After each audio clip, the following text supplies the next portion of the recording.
Çalışıyoruz yoğun bir şekilde. Birkaç gündür sizi takip ediyorum, esnaf ziyaretlerinizi gerçekten Yok, doğrudur, yani çalışıyoruz. Gerçekten Hüdapar'a iyi bir mail, iyi bir yönelme de var, bunu görüyoruz yani. Evet.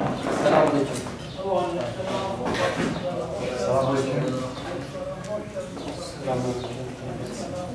Selamünaleyküm. Burada da inşallah ciddi bir mail görüyoruz abi. Orada şehit var, bunu biliyoruz. He, var orada çok sıkıntılar yaşandı. Çok şükür şu an bir hani sıkıntı noktasında bir şey yok.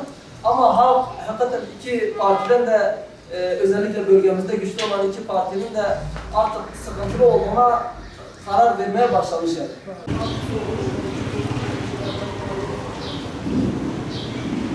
Allah razı olsun. Desteklerinizi bekliyoruz inşallah.